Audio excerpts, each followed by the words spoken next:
오늘의 주요 뉴스입니다. 트럼프 대통령이 6시간 뒤 입장을 발표하겠다고 예고했습니다. 전 세계에 관심이 쏠리는데 미국과 이란은 서로 공격하며 긴장을 높이고 있습니다. 인물, 구도, 바람 세 가지 선거 요소 중에 인물 정해졌고 구도도 정해지고 있습니다. 전해드리겠습니다. 뉴스에 시작합니다. 저는 동정민입니다. 오늘은 5월 8일 어버이날, 이 새로운 풍속도 소식으로 문을 열겠습니다. 부모님께 달아드리는 카네이션, 이 판매량이 뚝 떨어졌습니다. 가격도 오르고 선물 방식도 바뀌고요. 그런데 이 강아지 카네이션은 불티나게 팔리고 있다고 합니다. 윤수미 기자입니다. 빨간 카네이션 화분과 분홍 노란 꽃송이까지 꽃집 앞에 놓여 있지만 찾는 손님 없이 한산합니다. 한 송이 가격이 5,000원에서 7,000원 선까지 올랐기 때문입니다. 인력비가 많이 들었죠. 일주일에는 화분도 안 싸요. 또 이런 거 별로 안 예쁜 것들만. 중동 상황에 포장재 가격 상승 등이 겹치면서 카네이션 가격은 지난해보다 30% 넘게 뛰었습니다. 예전보다는 좀 덜 사네요. 도매상들은 국산 카네이션의 최대 절반 가격인 수입산 카네이션으로 물량을 채우고 있습니다. 옛날하고 지금 물가가 얼마나 올랐는데 옛날 생각하냐. 포장비를 따로 내서라도 도매상가에서 사려는 이유입니다. 일반 꽃집에서 하면 3만 원 정도 하는 퀄리티인데 여기서 10,000원에 팔고 있어서. 반면 한 반려견 용품 판매 업체에 따르면 카네이션 상품 매출은 지난해보다 2배 늘었습니다. 카네이션 머리띠와 카네이션 가방 등 반려동물을 꾸미는 아이템이 효도 아이템으로 팔리고 있는 겁니다. 치솟은 꽃값에 감사의 마음을 전하는 방식도 조금씩 달라지고 있습니다. 채널A 뉴스 윤수민입니다. 유치원에 다니는 자녀와 손자들 어버이날에 감사 편지와 꽃을 가져오죠. 자, 신풍속도는요. 강아지들이 카네이션을 달고 견주에게 키워줘서 감사하다는 어버이날 감사 이벤트가 열린다고 합니다. 김동아 기자가 그 현장 풍경 담아봤습니다. 종이로 만든 작은 카네이션이 책상 위에 가득 놓여 있습니다. 어버이날 강아지가 달 꽃장식입니다. 강아지들이 목에 카네이션을 달자 사진 촬영도 이어집니다.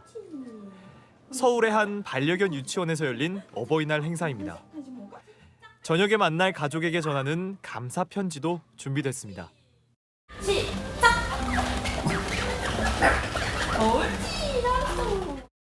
강아지가 통로를 지나는 순서대로 문구를 조합하면 편지가 완성됩니다. 엄마, 아빠, 고기 간식보다도 더 사랑해요. 이렇게 완성된 편지와 카네이션으로 단장을 마치면 하굣길 가족을 만날 준비가 끝납니다. 진짜 귀엽다. 아 너무 귀여워. 태호가 오늘 뽑은 말. 아 진짜요? 이거요? 글자. 목에 글자 있어요. 편지. 엄마 아빠한테 주는 편지. 귀여워.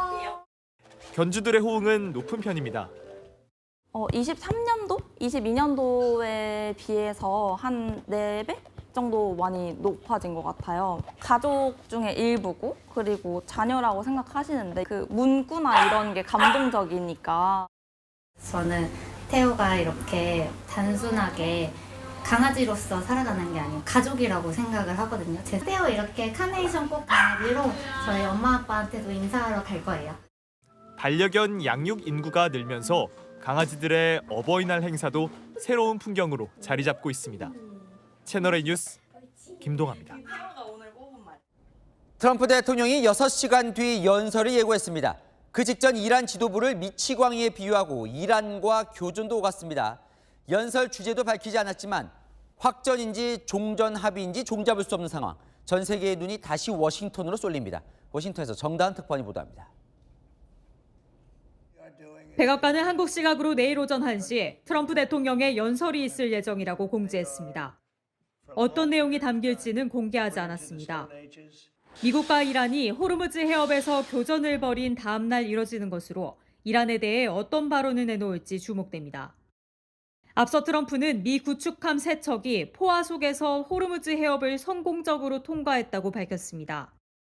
그러면서 아무 피해도 없었지만 공격을 한 이란엔 막대한 피해가 있었다고 주장했습니다. 휴전 국면에서도 미국이 구축함을 투입해 긴장감을 높인 건 호르무즈 해협 통제권을 두고 신경전에 나선 것이란 해석이 나옵니다.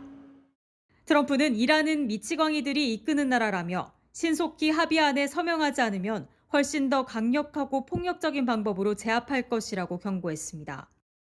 We blew them away. They trifled. I call that a trifle. I'll let you know when there's no ceasefire. You won't have to know. If there's no ceasefire, you're not going to have to know. You're just going to have to look at one big glow coming out of Iran. And they better sign their agreement fast. 이런 가운데 미국과 이란 간 물밑 협상은 계속 이뤄지고 있습니다. 이란 외무부 측은 미국의 제안을 검토 중이라고 밝혔습니다. 결정하는 대로 중재국인 파키스탄 측에 전달할 예정이라고도 덧붙였습니다. 워싱턴에서 채널A 뉴스 정다은입니다. 자, 미국이 이란 호르무즈 해협 인근의 항구 2곳을 공습했습니다. 이란은 미국의 휴전 위반이라며 강하게 반발을 했는데 이 트럼프 대통령 또 가볍게 툭 친 것뿐이라며 휴전은 이어진다고 합니다. 이 속내가 뭘까요? 장하연 기자입니다. 깜깜한 밤 시뻘건 불길과 폭격 소리가 도시를 뒤덮습니다. 계속된 폭격에 파란 안전모를 쓴 직원들이 혼비백산 도망칩니다. 미군이 현지 시각 어젯밤 이란의 항구 도시 반다르 아바스에 공습을 감행한 겁니다. 미군은 이란 혁명 수비대에 석유 및 군수물자가 몰려있는 전략 거점인 반다르 아바스와 캐슘 섬을 공격했습니다. 구체적으로 캐슘 섬과 반다르 아바스의 항구, 그리고 미나브의 반다르 카간 해군 검문소 등 이란의 전략 거점들이 포함됐습니다. دقایقی قبل برخی خبرها از شنیده شدن صدای انفجار در نزدیکی قشم حکایت دارد. 미군은 이번 공습이 이란의 공격에 반격하는 차원에서 이루어졌다고 선을 그었습니다. 미 중부 사령부는 미국의 미사일 구축함 3대가 호르무즈 해협을 지날 때 이란군이 이유 없는 공격을 가해 자위권 차원의 대응을 했다고 밝혔습니다. 때문에 공세를 가해온 이란의 공격 원점, 미사일과 드론 발사대를 집중 공략했습니다. 이란의 지휘 통제 시설과 정보 자산도 공습 대상에 포함된 것으로 알려졌습니다. 그러면서도 미군은 격전을 원치 않는다며 미군을 보호할 뿐이라고 덧붙였습니다. 트럼프 미국 대통령도 이란과의 교전 직후 미국 언론과의 인터뷰에서 이란을 살짝 툭 쳤을 뿐이라고 표현하며 휴전이 유효하다는 점을 강조하며 사태의 확산을 막았습니다. 채널A 뉴스 장하연입니다. 자, 보셨지만 이란도 페르시아만에서 오만만으로 빠져나오던 미군 구축함 3척을 공격했습니다. 미사일과 드론을 쐈는데 미국은 나비가 무덤으로 떨어지듯 미사일을 쉽게 격추했다고 주장하고 있습니다. 이어서 김민곤 기자입니다. 호르무즈 해협 근처에서 드론 여러 대가 불꽃을 내뿜으며 하늘로 솟구칩니다. 굉음을 내며 빠르게 목표물을 향해 날아갑니다. 이란 준관영 매체 파르스 통신이 미국 군함들을 공격하는 모습이라며 공개한 영상입니다. آگاه نظامی اعلام کرده به دنبال تعرض ارتش متجاوز آمریکا به یک نفتکش ایرانی یگانهای معترض دشمن اعلام کردند در محدوده تنگه هرمز زیر آتش موشکی قرار گرفتند که پس از تحمل 이란군이 이유 없이 선제 공격해 반격했다는 미군 주장과 달리 이란 매체들은 미군이 먼저 이란 유조선을 공격했다고 보도한 겁니다. 이란은 미사일과 드론, 소형 보트로 미 해군 소속의 이지스 구축함 3척을 공격한 것으로 전해졌습니다. 모두 배수량 9,200톤 규모의 대형 구축함입니다. 이들 구축함은 페르시아만에서 오만만으로 빠져나오던 중이었습니다. 하지만 미 중부사령부는 이란이 구축함에 피해를 줬다는 주장에 대해 군함 피해나 인명 피해는 발생하지 않았다고 반박했습니다. 트럼프 미국 대통령도 이란의 미사일들을 손쉽게 격추했다. 나비가 무덤으로 떨어지는 듯 아름답게 바다로 떨어졌다며 피해가 없다고 강조했습니다. 미국과 이란 충돌 몇 시간 뒤 UAE 국방부도 이란에서 드론, 탄도미사일, 순항미사일이 날아와 이를 요격 중이라고 밝혔습니다.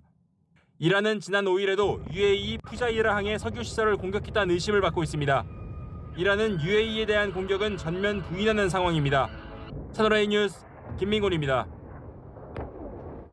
네, 미국이 하루 만에 중단했던 호르무즈 해협 구출 작전, 이른바 해방 프로젝트가 다시 시작될까요?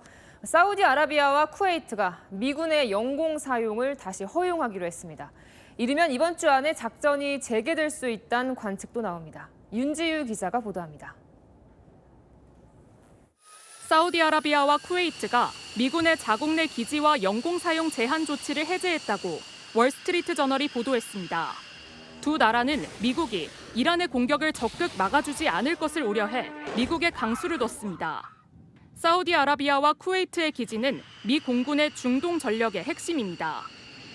사우디아라비아의 프린스 술탄 공군 기지에선 전투기 50여 대를 비롯해 공중급유기, 조기 경보기, 수송기가 발이 묶였습니다. 미군의 중동 수송기지인 쿠웨이트 알리 알살렘 공군 기지도 일시 무력화됐습니다. 뜻밖의 조치에 미국은 페르시아만에 갇혀있는 민간 선박을 빼내는 작전, 프로젝트 프리덤을 중단해야 했습니다. 이제 기지 사용과 영공 비행이 재개되면서 미군은 중동의 주력 공군 전력을 다시 활용할 수 있게 됐습니다. 월스트리트 저널은 미국이 이번 주 내로 프로젝트 프리덤 작전을 재개하는 방안을 검토하고 있다고 전했습니다. 채널A 뉴스 윤지유입니다. 네, 중동 정세가 다시 긴박해지면서 이란은 어젯밤부터 방공망을 다시 가동한 걸로 알려졌습니다. 트럼프 대통령은 호르무즈 봉쇄로 이란 경제가 붕괴 직전이라고 했지만 CIA는 이란이 최소 서너 달은 버틸 여력이 있다고 판단하고 있다는 보도도 이어지고 있습니다. 이기상 기자입니다. 도심 전체에 울리는 폭음 소리. 어두운 밤하늘에 대공포로 보이는 섬광도 보입니다. 이란 관영통신인 IRNA에 따르면 현지 시각 8일 밤부터 이란 테헤란 지역에 방공망이 재가동됐습니다. 지난달 폭격으로 파괴된 비원 교량 복구 작업도 시작됐습니다. 중동 지역에서 가장 높은 다리로 알려져 있는데 폭격으로 붕괴되며 100여 명의 사상자가 발생하기도 했습니다. 이란 국영방송은 온라인을 통해 미국을 지원하는 걸프국이 공격을 시작했다고 주장했습니다. 이란 타스님 통신은 아랍에미리트 전투기들이 캐슘섬 바흐만 부두를 폭격하는 데 가세했다는 이스라엘 언론의 보도를 인용하기도 했습니다. 이란과 미국의 위태로운 휴전 상태가 계속되면서 호르무즈 해협을 비롯한 곳곳에서 무력 충돌도 이어지고 있습니다. 이란 전역과 호르무즈 해협 일대에선 교전에 따른 폭발음이 잇따라 관측된 것으로 전해졌습니다.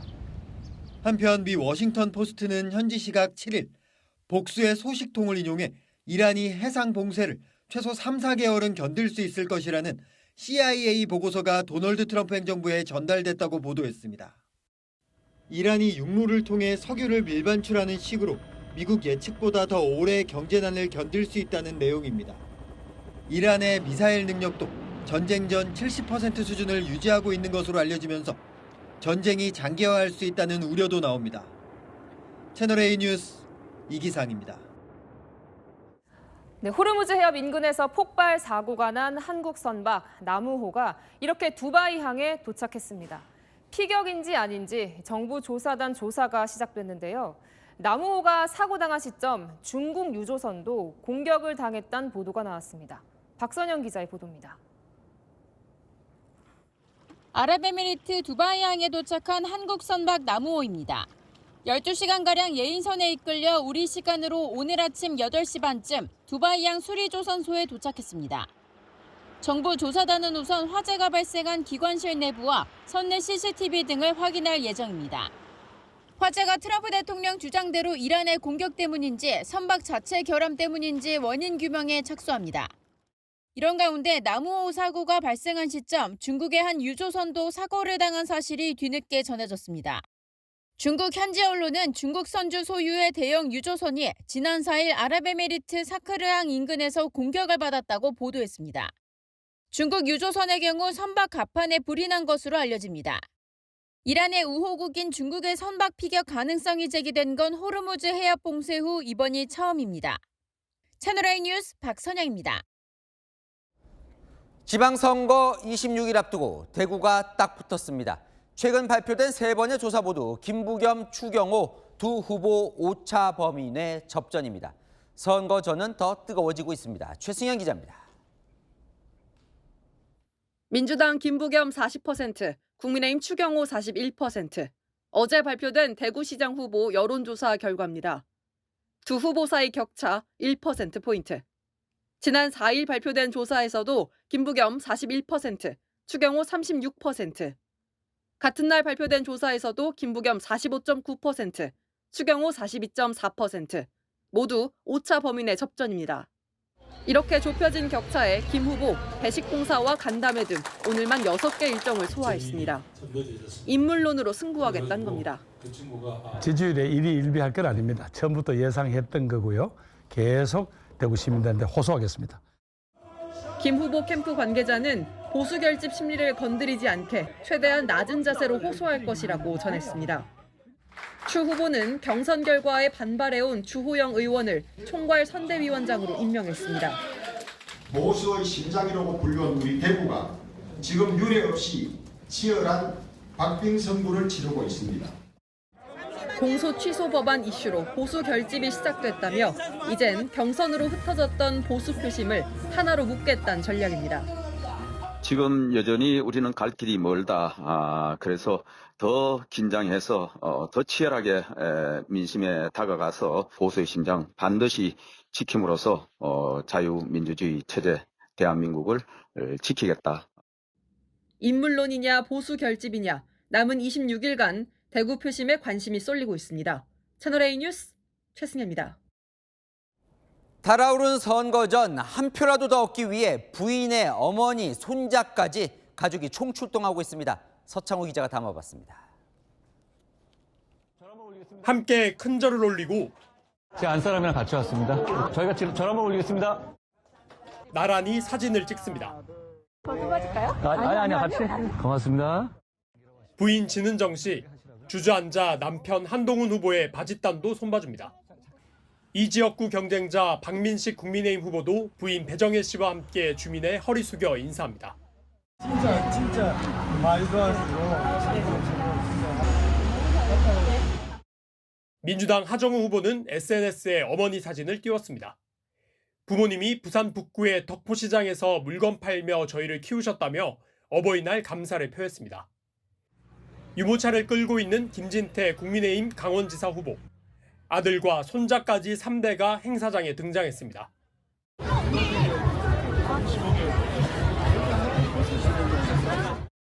정원호 민주당 서울시장 후보 부인 문혜정 씨는 서울 조계사 등을 다니며 정 후보의 힘을 보탭니다. 아줌마보다 훨씬 낫다. 조국 혁신당 평택을 후보 부인 정경심 씨는 그제 평택 사찰에서 열린 시민단체 행사에 직접 참석했습니다. 채널A 뉴스 서창호입니다. 오늘은 어버이날. 이재명 대통령은 순직 공무원 부모님을 위로하다 눈물을 보였고 또 선거에 출마한 후보들 일제히 어르신 곁을 찾았습니다. 신희철 기자입니다. 이재명 대통령이 순직한 공무원들의 부모님 가슴에 꽃을 달아주고 손을 꼭 잡습니다. 김혜경 여사는 눈물을 글썽이며 포옹합니다. 네, 반갑습니다. 제가 카네이션 전달하다 보니까 갑자기 저도 눈물이 나서. 이 대통령도 만나지 못할 가족을 그리워하고 계신 분들이 있다며 울먹였습니다. 우리 곁을 떠난 순직 공무원들의 부모님들께서 함께하고 계십니다. 정청래 민주당 대표는 정원호 서울시장 후보 손을 잡고 어르신 안부를 묻는 우유 배달에 나섰습니다. 장동혁 국민의힘 대표는 큰 절을 올리고 음식도 직접 날랐습니다. 어머니 선글라스 기가 막히다. 우리 다 화이팅! 화이팅! 김진태 국민의힘 강원지사 후보는 어르신들 발을 씻겨주며 지지를 호소했습니다. 이번으로 좀 잘 좀 부탁드릴게요. 투표는 꼭 하시려고 그랬죠? 김부겸 민주당 대구시장 후보는 무료 급식소를 방문해 점퍼 색깔보다 일할 수 있는 사람을 선택해달라고 호소했습니다. 채널A 뉴스 신희철입니다. 26일 남은 지방선거, 민주당과 국민의힘의 선거 구도가 짜여졌습니다. 내란 청산 대 독재 심판. 서로 심판을 받아야 한다며 표심을 공략했는데 표심은 어느 쪽에 힘을 실을까요? 이혜주 기자입니다. 국민들은 결코 용서하지 않을 것입니다. 지방선거에서 아마 심판받으리라 생각합니다. 더불어민주당, 이제 그 이름을 더불어 오만당으로 바꾸시기 바랍니다. 반드시 국민의 심판을 받을 것입니다. 일제히 심판론 꺼냈지만 그 내용은 다릅니다. 민주당은 계엄 요건을 강화한 헌법 개정안 처리에 국민의힘이 참여하지 않자 내란 청산에 다시 불붙였습니다. 이재명 대통령과 저 정청래, 우원식, 김명수, 권순일 이런 사람들을 죽이려 했습니다. 연평도로 격리하고 이러면 안 되는데. 박찬대 인천시장 후보도 윤석열에 정복당한 내란 옹호 세력을 인천에서부터 단호히 퇴출하겠다고 했습니다. 국민의힘은 조작기소 특검 총공세에 나섰습니다. 민주당은 지금 당장 공소취소 특검법을 철회하고 사법 쿠데타를 시도하려고 한 독재적 행태에 대해서 국민 앞에 사죄해야 할 것입니다. 수도권, 영남, 충청권 후보들 함께 릴레이 규탄 회견한 데 이어 각 후보들도 피켓 시위에 나서며 개별 공세도 펼치고 있습니다. 공소취소 특검법, 세계에서 찾아볼 수 없는 전대미문의 파쇼적 발상입니다. 당 지도부 관계자는 윤어게인 구도에서 벗어나 보수가 결집 중이라며 대구와 부울경에 이어 전국으로 확산될 것이라고 주장했습니다. 채널A 뉴스 이혜주입니다. 현장에서 묻다. 오늘은 충남으로 갑니다. 충남 경제의 버팀목이었던 화력발전소가 환경오염의 주범이 돼 폐쇄의 길로 들어서고 있습니다. 없어지면 뭘 먹고 사나 이 도민들의 공포 취재한 뒤 해법 찾아 박수현, 김태흠 후보에게 갔습니다. 남영주 기자입니다. 식당은 가득 찼고 바빠요. 우리가 테이블이 17개인데 한 바퀴 반 정도 넘게 돌아요. 철물점엔 주문이 이어집니다. 다 당진 화력발전소 덕입니다. 당진 화력이 굉장히 호재야. 만약에 당진 화력이 폐쇄되면은 이 지역의 상권은 어떻게 될 거며. 28개 화력발전소 줄줄이 폐쇄를 앞두고 한숨이 깊은 충남으로 갑니다. 충남 태안 화력발전소. 멈춘 저 1호기는 계속 그렇죠. 1호기 폐쇄로 팀원 7명이 퇴사하거나 다른 곳으로 갔습니다. 더 빼야 된다고 해서 어쩔 수 없이 저희 부서에서도 제비뽑기를 해서 한 명을 보내고 있습니다. 올해 말 2호기, 이후 줄줄이 폐쇄됩니다. 우리 부서에서 못해도 2-3명은 또 나온다는 얘기가 되겠죠. 참 남일 같진 않습니다. 10기 중 딱 1기 없앴을 뿐인데 주변은 초토화됐습니다. 발전소 앞 인력 사무소인데 지금 문이 닫혀 있네요. 재고가 쌓여 있는 부품 납품 가게. 최근 직원을 내보냈습니다. 근데 직원이 없다 보니까 안전화 같은 것도 잘 안 나. 선생님 혹시 여기에는 뭐 적어놓으셨어요? 이거는 세금 계산서 같은 거예요. 작년 8월. 요즘은 없어요. 근처 숙소엔 빈 방들이 가득하고 굴뚝 청소하는 시기가 됐는데 지금 방이 전부 다 비어 있어요. 한식당도 백반집도 손님이 없습니다. 5분지 한 2는 줄었습니다. 그냥 같으면 점심시간에 이렇게 많이 있을 자리인데요. 하루에 500명 들어왔다면 지금 한 300명, 200명. 발전소 폐쇄로 태안군 인구는 2040년까지 4,500명 줄어들 전망. 가진 기술은 이거밖에 없는데 뭘 먹고 살아야 되는지. 지금 젊은 층은 자격증 빨리 따서 이직 쪽으로도 알아보는 사람들도 있고. 떠나시면 뭐 어쩔 수 없지. 우리도 떠나야죠. 충남엔 전국 절반인 화력발전소 28기가 집중돼 있습니다. 발전소 직원과 관련 업종 종사자만 6천여 명. 이들의 일자리는 궁금한 게 태산입니다. 여야 후보들 찾아갔습니다. 해법은 비슷했습니다. 고용승계라고 하는 것이 법으로 확실하게 보장이 돼야 합니다. 각 발전사가 노동자에 대한 재배치를 통해서 고용을 유지할 수 있도록 하고 수소 에너지라든가 해상 풍력, 새로운 대체 산업이 이루어질 수 있도록 수소, 미래 모빌리티라든가 신재생 에너지 등 신산업을 좀 키워서 국가 지원이 담긴 특별법도 통과시키겠다는데 그러면 해결될까요? 여기는 발전소가 한 기가 떠난다 그러면 수천 명이 떠나는 거 아닙니까? 노무자들, 그 가족들, 직원분들, 그 산콩이 다 죽어요. 현장에서 묻다 남영주입니다. 민주당 의원이 국회에서 이 검사가 특활비로 술을 마시고 검찰청에서 볼일을 봤다 의혹 제기했던 거 기억나십니까? 그 주인공이 박상용 검사라고 퍼뜨렸던 사람들. 법원이 이 루머는 허위라고 판단했고 박 검사는 소문을 퍼뜨렸던 이들로부터 수천만 원대 배상을 받기도 했습니다. 김호영 기자입니다. 2024년 국회 법제사법위원회에선 검사가 검찰청을 인분으로 오염시켰다는 의혹이 제기됐습니다. 더욱 놀라운 것은 다음날 아침 민원인 대기실 바닥에 설사 형태의 똥이 대량 발견되었고 처음 듣는 얘기입니다. 변사 사건 이런 건 들어봤는데 변사건 이런 건 좀 처음 들어봅니다. 이런 일이 있으면 누가 수사하죠? 공수처가 수사해야 되는 거 아닙니까? 하지만 법원은 오늘 의혹이 사실이 아니라고 판단했습니다. 이 의혹 당사자로 박상용 검사를 지목했던 강미정 전 조국혁신당 대변인에겐 2천만 원 배상 책임을 인정했습니다. 마찬가지로 박상용 검사를 언급한 최강욱 전 의원과 개그맨 강성범 씨에 대해서도 공동으로 1,000만 원을 배상하라고 판결했습니다. 세 사람은 2024년 유튜브에 출연해 박상용 검사가 술판을 벌인 뒤 검찰청사에 분변을 했고 이 사실이 알려지자 도피성 유학을 떠났다고 언급했습니다. 법원은 다만 의혹을 최초로 제기한 이성윤 의원에 대한 손해배상 책임은 인정하지 않았습니다. 이 의원은 그동안 당사자를 박상용 검사라고 특정한 적이 없다고 해명해왔습니다. 채널A 뉴스 김호영입니다. 퇴근길 지하철 몇 분 빨리 타려다 모두에게 민폐 끼친 승객이 논란입니다. 닫히는 문 사이로 우산을 밀어넣어 억지로 타려 한 건데요. 기관사도 그냥 넘기지 않았습니다. 결국 어떻게 됐을까요? 정서환 기자가 보도합니다.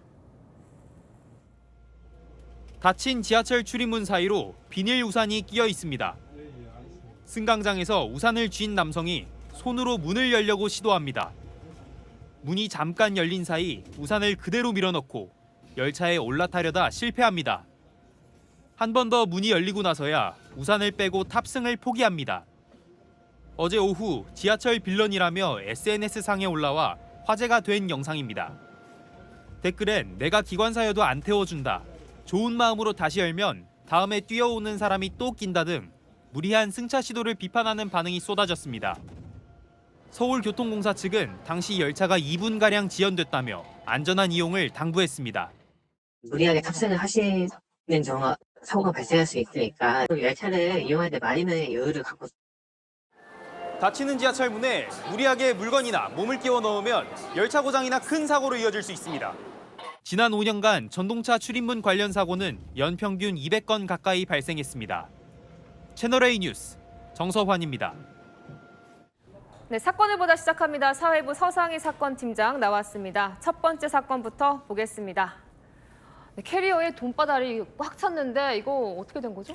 주가 조작 일당이 만든 캐리어인데요. 네. 이 돈 대체 어디에 썼는지 지금부터 목소리로 들어보시죠. 이제 내일부터 이제 본격적으로 이제 시즌 들어갈 겁니다. 5천 원 정도의 1차원 털자라고 해가지고 5천 원부터 이제 좀 스물스물 티 안 나게 좀 돌아 나오거든요. 사건의 전말을 보기 위해 증권사 사무실로 가보시죠. CCTV 영상인데요. 한 남성이 여행용 캐리어를 끌고 사무실로 들어오고요. 저렇게 캐리어 안을 들여다보는데 이 안에 주가 조작 총알로 쓰였던 30억 돈다발이 있었습니다. 이 사건의 핵심 인물은요, 3명입니다. 먼저 내가 주가 조작을 다룬 영화 작전의 주인공이라던 시세 조종 전문가가 있었는데요. 이 코스닥 상장자 주가를 인위적으로 끌어올릴 이 사건의 판을 짠 기획자고요. 현직 증권사 부장은요, 실제 투자자인 선수로 나섰고 재력가로 알려진 방송인 양정원 씨 남편이 전주로 돈을 댔습니다. 주가 조작에는요, 전직 축구 선수까지 동원됐는데요. 차명 계좌로 거래한 규모만 289억 원이고요. 하지만 내부자의 자수로 줄줄이 덜미가 잡혔습니다. 네, 다음 사건도 이어서 보겠습니다. 한국을 찾은 외국인 손님에게 무슨 일이 있었습니까? 외국인 관광객이었는데요. 네. 경찰에 긴급 체포가 됐습니다. 영상을 보시죠. 도로가인데요. 고급 SUV 차량이 서 있죠. 그런데 차 주인이 잠시 자리를 비운 사이에 한 남성이 차량으로 다가가더니요, 차 문을 벌컥 열고 비틀비틀 거리면서 운전석에 그대로 올라탑니다. 그리고는요, 차를 몰고 달아납니다. 출동한 경찰이 인근에서 차량을 발견했는데요. 이 남성 차 안에서 자고 있었습니다. 독일 국적의 40대 남성이었는데요. 출장 겸 한국을 찾은 관광객이었는데 면허 취소 수준의 만취 상태였다고 합니다. 왜 그랬을까요? 술에 취해 독일에 두고 온 내 차인 줄 알았다. 이렇게 진술했다고 하네요. 아이고, 네. 다음 사건도 보겠습니다. 야구장의 영웅 누구였습니까? 필드가 아니라요. 이날의 영웅은 관객석에 있었습니다. 네. 영상을 보시죠.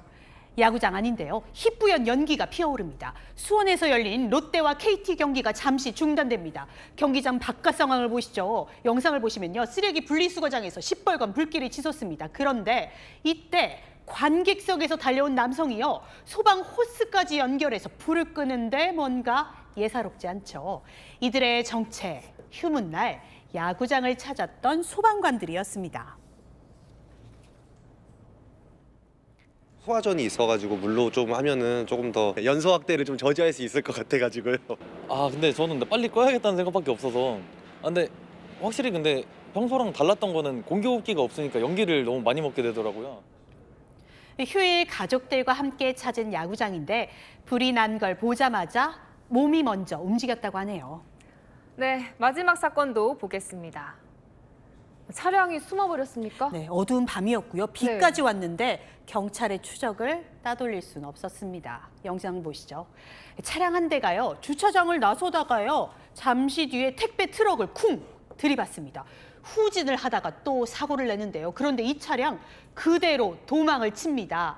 경찰이 출동을 하는데요. 날이 어둡고 보시는 것처럼 비까지 내리는 상황인데 하지만 예상 도주 경로에 경찰이 쫙 깔려 있었습니다. 맞은편에서 지나가는 흰색 차량을 지금 보시는 것처럼 바로 발견하는데요. 이 빠르게 따라잡아 도주로를 가로막고 운전자를 붙잡았는데요. 음주 측정을 해보니 면허 취소 수준 만취 운전이었습니다. 네, 여기까지 듣겠습니다. 서상희 기자였습니다. 네, 다음 소식입니다. 길을 걷던 남성이 갑자기 떨어진 돌무더기에 깔려 끝내 목숨을 잃었습니다. 산사태 취약 지역도 아니어서 안전 펜스도 없었는데 주민들은 평소에도 사고가 나지 않을까 걱정했다고 전했습니다. 배유미 기자가 보도합니다. 차량이 지하도로에 진입하는 순간 입구 근처 나무가 쓰러집니다. 비탈면이 무너지면서 커다란 바위들이 쏟아집니다. 대구안 지하차도 앞에서 낙석 사고가 난 건 오전 10시 47분쯤. 지나가던 50대 남성이 돌무더기에 매몰됐습니다. 그러니까 갑자기 소리가 막 나는 거예요. 팡 하고 뭐가 진짜 뭐가 탁 떨어지는 폭탄 떨어지는 그런 정도예요. 1시간여 구조 작업 끝에 병원에 옮겨졌지만 끝내 숨졌습니다. 사고가 난 곳은 하천 둔치로 이어지는 지하도 앞입니다. 이 커다란 돌들이 경사로에 쌓여 있는데 안전 펜스는 없습니다. 사고가 난 지하차도는 사람과 차량 모두 지나갈 수 있는 곳으로 산사태 취약 지역으로 지정돼 있진 않습니다. 산사태 지역에서 벗어나는 구간이고 필요 없다고 분명히 했기 때문에 그거 설치를 안 해놨는 그런 구간입니다. 반면 주민들은 사고가 날까 줄곧 불안했다고 말합니다. 나무가 오래돼가지고 이게 뿌리가 내려가지고 들리잖아요. 비가 많이 오고 하면 기울어지더라고요. 대구시는 통행이 잦은 지하통로와 낙석 위험 지역, 옹벽 등에 대한 긴급 안전 점검을 벌이기로 했습니다. 채널A 뉴스 배유미입니다. 네, 성추행범으로 몰렸던 한 고등학교 체육교사가 검찰에서 결국 무혐의 처분을 받았습니다. 그런데 혐의를 벗기까지 납득하기 어려운 일을 겪어야 했습니다. 경찰 조사 과정에서 영상 증거까지 내밀었지만 돌아온 답은 억울하면 무고로 고소하라는 말이었는데요. 어떤 일이 있었던 건지 송진섭 기자가 단독 보도합니다. 인천의 한 고등학교 유도교사는 최근 제자 여학생에게 고소를 당했습니다. 유도 대회장에서 성추행을 했다는 겁니다. 경찰은 기소 의견으로 검찰에 송치했습니다. 그럼 억울한 부분이 있겠네요. 나중에 무고죄로 신고하세요. 라고 하더라고요. 변호사를 선임해 재수사를 요구해도 소용이 없었습니다. 다시 얘기해봐야 뭐 똑같은 주장이기 때문에 다시 와서 조사받거나 그럴 필요는 없으시고. 하지만 대회 영상을 보면 고소 학생은 피해를 주장하는 시점에 교사와 다른 층에 있었습니다. 여학생들의 진술이 영상이랑 배치되는 부분이 명확하게 있다는. 담당 권사님한테 말씀하셔야 내용을 저한테 말씀하시면 어떻게 해요. 결국 이 교사는 검찰이 2차례 보완 수사 요구를 한 뒤에야 무혐의 처분을 받았습니다. 아동 청소년 보호에 관한 특별법상 강제추행이거든요. 그건 형량이 5년 이상의 유기징역형부터 선고가 가능합니다. 경찰은 거짓말 탐지기 조사 결과를 토대로 송치했던 거라며 담당 수사관은 해당 발언을 기억하지 못하고 있다고 해명했습니다. 채널A 뉴스 송진섭입니다. 중일 관계가 극심한 갈등을 빚고 중국에선 불매운동까지 벌어지고 있다지만 일본의 인기 애니메이션은 이마저 비껴가는 모습입니다. 상하이 한복판에서 열린 포켓몬스터 행사에 수많은 인파가 몰렸는데요. 다카이치 총리도 애니메이션 외교를 적극 활용하고 있습니다. 도쿄에서 송찬욱 특파원입니다. 중국 상하이의 한 공원입니다. 피카츄 등 일본 유명 애니메이션 포켓몬스터 캐릭터들이 곳곳에 전시돼 있습니다. 중일 갈등이 이어지고 있지만 행사 현장은 현지인들로 붐빕니다. 湖上有一个巨型暴鲤龙，看着就非常震撼。 요미우리 신문은 젊은 층 가운데 일본 문화에 친숙한 사람이 늘어 중국 정부의 일본 비판을 냉정하게 받아들이는 걸로 보인다고 분석했습니다. 중일 갈등을 뛰어넘는 애니메이션 산업을 일본은 외교에 적극적으로 활용하고 있습니다. 다카이치 일본 총리는 지난달 애니메이션 드래곤볼을 좋아하는 마크롱 프랑스 대통령에게 직접 포즈를 취하기도 했습니다. 콘텐츠 산업을 통한 협력 강화 내용이 담긴 공동 성명을 발표한 뒤였습니다. 최근 베트남 정상회담에선 일본 만화 불법 유통 사이트 운영자 검거를 직접 요청하기도 했습니다. 현지 대학생들에겐 애니메이션 우주 형제 대사를 인용해 양국 청년의 협력을 당부했습니다.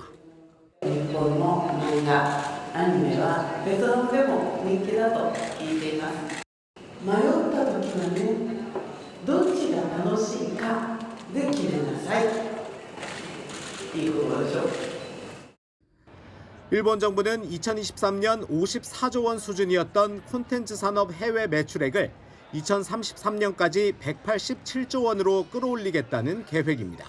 도쿄에서 채널A 뉴스 송찬욱입니다. 다음 주 트럼프 대통령의 방중을 앞두고 베이징은 정상회담 준비에 들어간 모습입니다. 곳곳에 경찰과 무장 병력이 배치됐고 일부 호텔은 예약을 중단했다는데요. 현지 상황 베이징 이윤상 특파원이 보도합니다. 베이징 도심 천안문 광장 앞 약 10여 미터마다 경찰 경비 병력들이 서 있고 곳곳에 무장 경찰 차량도 배치됐습니다. 미중 정상회담 장소로 거론되는 인민대회당 주변에도 경찰이 대거 배치되며 보안이 강화된 상황입니다.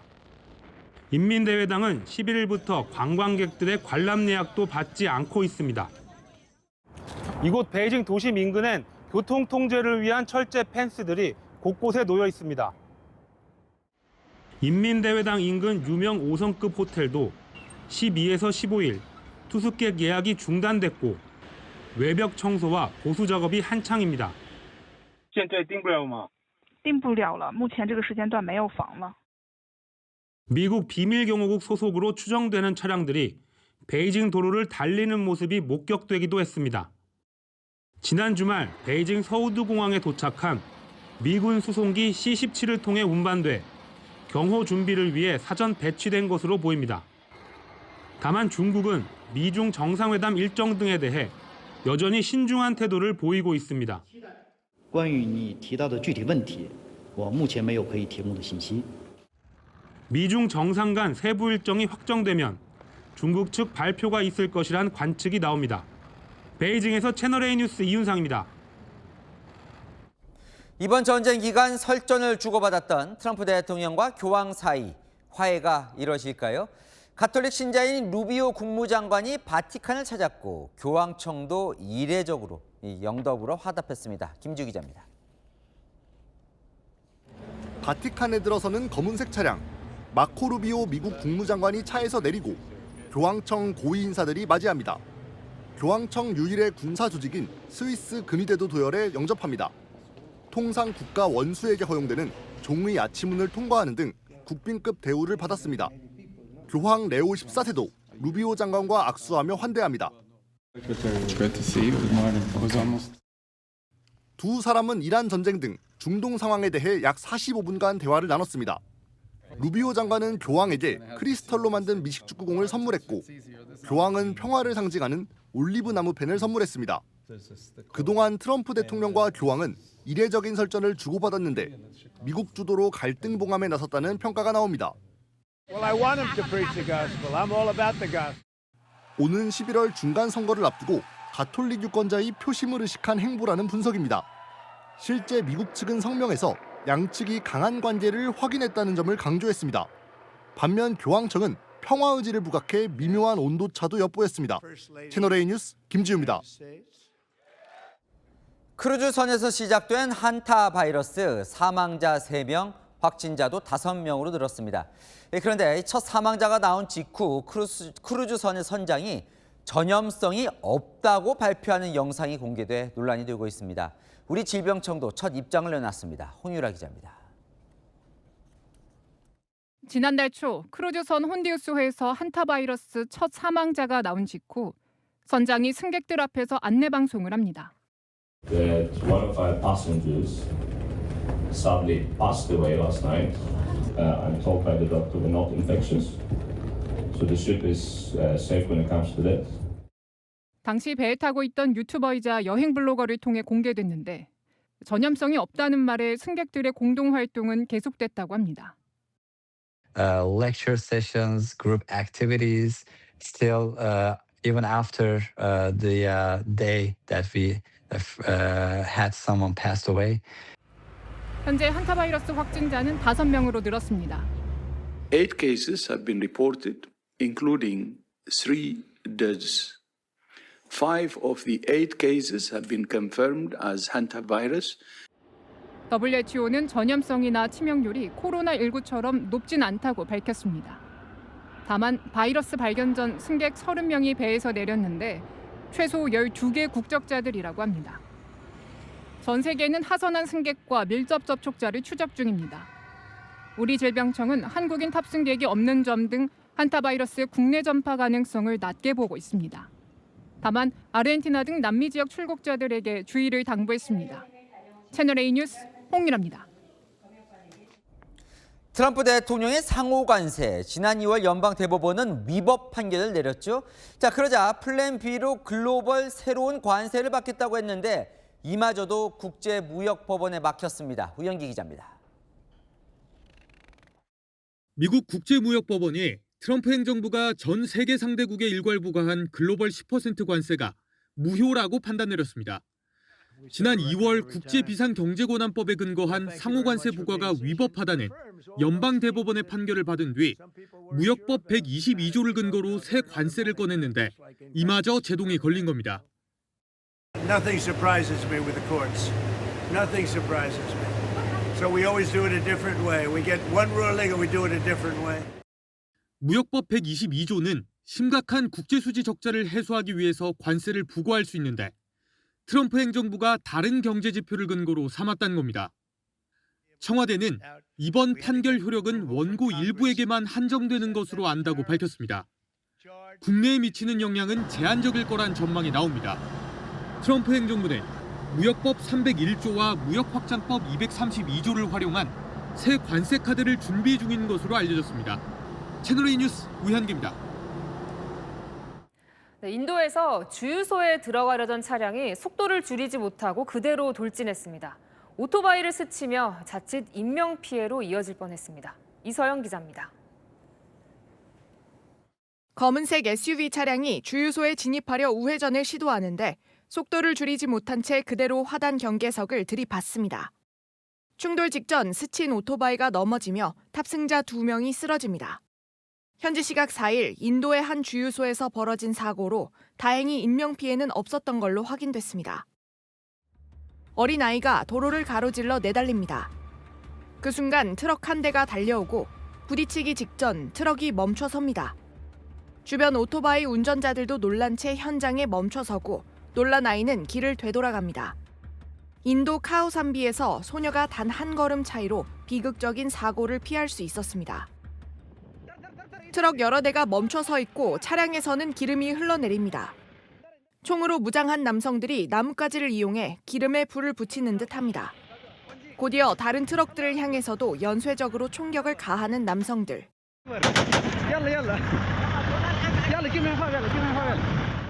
불길은 순식간에 번져 시꺼먼 연기가 하늘 위로 치솟습니다. 현지 시각 어제 서아프리카 말리의 수도 바마코의 트럭 행렬이 무장 세력의 기습 공격을 받았습니다. 채널A 뉴스 이서영입니다. 중국에서 3살 아이가 아파트 외벽에 홀로 고립되는 일이 벌어졌습니다. 경찰과 시민들이 합세 구조작전을 벌였는데요. 긴박했던 당시 상황 허준원 기자가 보도합니다. 아파트 외벽에 서 있는 아이. 기저귀 차림으로 전선을 붙든 채 중심을 잡고 있습니다. 경찰과 주민들이 아이를 구하기 위해 조금씩 접근합니다. 손을 조심스레 뻗어 아이의 두 손을 잡고 들어올리는 데 성공합니다. 가족 품으로 돌아가는 아이는 긴장이 풀렸는지 울음을 터뜨립니다. 3살 아이는 부모가 집을 비운 사이 창문을 통해 빠져나온 것으로 파악됐습니다. 커다란 목재 구조물에 4m 크기의 로켓이 설치돼 있습니다.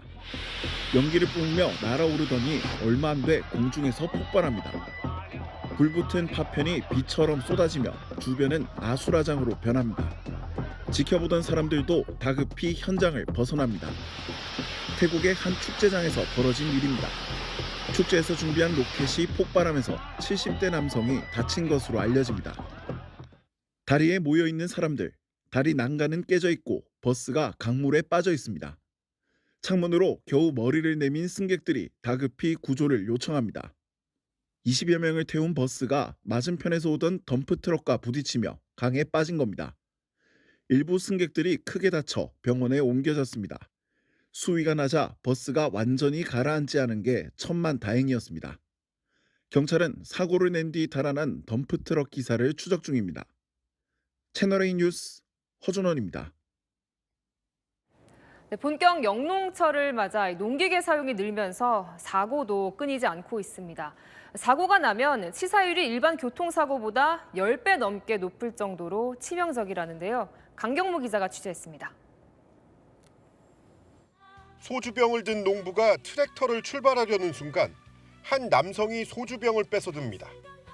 안전벨트를 꼭 착용하고 음주운전 금지 같은 안내 수칙을 경쾌한 가락에 맞춰 풀어냅니다. 한순간 확신하면 사고가 난다. 우리의 꿈 지키려면 안전을 잡자. 농기계 사고가 속출하자 경북 예천군 공무원들과 농민이 출연해 만든 영상입니다. 최근 5년간 발생한 농기계 안전사고는 5,800여 건, 353명이 숨지고 3,700여 명이 다쳤습니다. 올해에도 강원 홍천에서 트랙터 전복 사고로 80대가 숨지는 등 사고가 이어졌습니다. 치사율도 15%로 일반 교통사고의 10배가 넘습니다. 농기계는 별다른 안전장치가 없는 데다 운전석이 외부에 드러나 있습니다. 특히 야간이나 새벽 시간대 식별이 어렵다 보니 사고가 나면 치명적인 결과로 이어집니다. 힘든 작업 뒤 술을 마실 때가 많다는 점도 사고 위험을 높입니다. 농촌에서 힘들으니까 술을 안 먹을 수가 없거든요. 그냥 술 안 먹고는 맑은 정신은 별로 사고 안 납니다. 최소한의 안전망인 보험 가입률은 저조합니다. 지자체 등이 보험료를 일부 지원하고 있지만 농기계 보험 가입률은 10%대에 그치고 있습니다. 채널A 뉴스 강경모입니다. 단골 식재료인 달걀값 너무 올랐죠. 한 판에 10,000원을 넘보는 곳까지 생겨나고 있는데요. 정부가 태국과 미국산 달걀을 추가로 풀기로 했습니다. 김세인 기자입니다. 할인 행사 중인 달걀은 일찌감치 동났고 남은 프리미엄 달걀 한 판은 12,000원을 훌쩍 넘습니다. 너무 많이 올라가고 사기가 좀 겁이 나긴 해요. 달걀 못 샀어요. 조금 기다리려고 그래요. 떨어질 때를 좀 기다리려고요. 아무래도 부담이 확 되죠. 아껴야죠.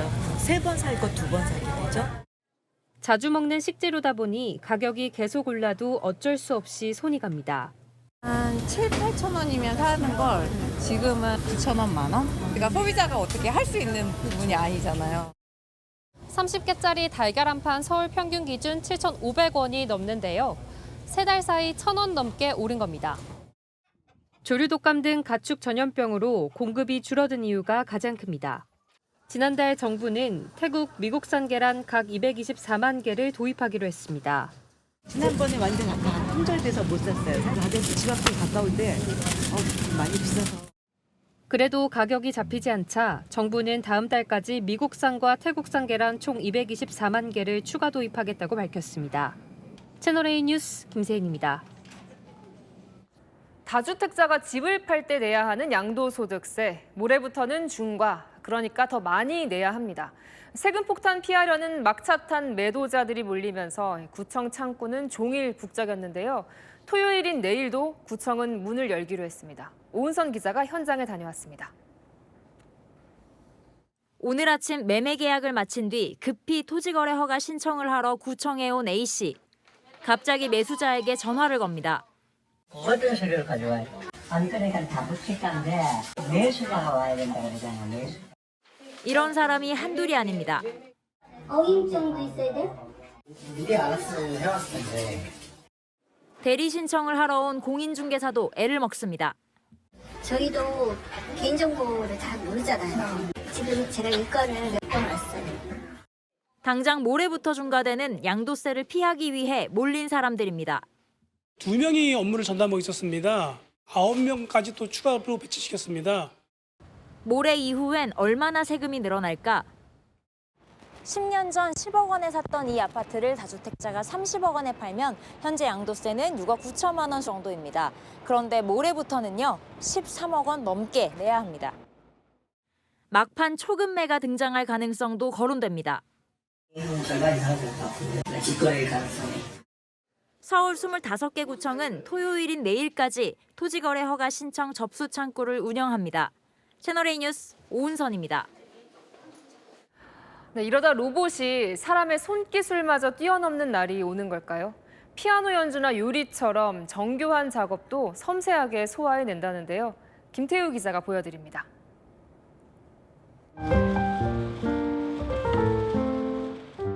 건반 위를 움직이는 건 사람의 손이 아닙니다. 로봇의 손입니다. 사람의 연주를 학습하고 실제 연주하기까지 1시간밖에 걸리지 않았습니다.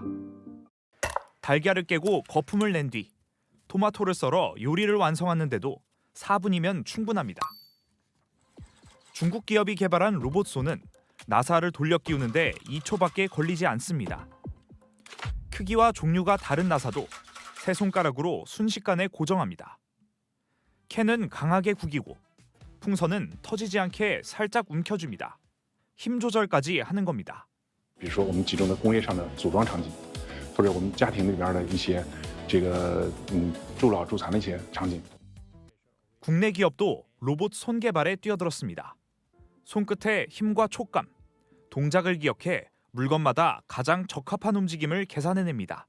주어진 미션을 달성하는 방향으로만 발전을 하다가 하나의 그 메커니즘으로 집다든지 내려놓는다든지 로봇의 활용성을 굉장히 높일 수 있다고. 로봇 기술 경쟁이 움직임을 모방하는 것을 넘어 얼마나 섬세하고 정교한지로 옮겨가고 있습니다. 채널A 뉴스 김태우입니다. 북한이 서울을 직격할 수 있는 신형 자주포를 휴전선 인근에 배치하겠다고 밝혔습니다. 거리가 지금 배치된 것보다 3배 늘어 쏘면 3분 안에 서울, 인천을 강타합니다. 신형 구축함 최현호도 다음 달 서해에 실전 배치될 걸로 보입니다. 이현재 기자입니다. 북한이 150mm 신형 자주포 약 50대를 올해 안에 남쪽 국경에 배치하겠다고 밝혔습니다. 휴전선 대신 국경 표현을 사용해 적대 국가 사이임을 강조했습니다. 신형 자주포 사정거리는 약 60km, 지금 배치된 자주포보다 3배 길어졌습니다. 휴전선 인근에서 쏘면 경기 북부는 1분, 서울과 인천, 경기 남부 일부 지역은 3분 안에 포격할 수 있습니다. 우리나라 인구 30%에 해당하는 약 1,600만 명이 위협받는 셈입니다. 짧은 거리를 빠르게 날아오는 자주포 포탄은 탐지와 요격이 어려운데 미사일에 비하면 비용이 저렴해 물량 공세가 가능합니다.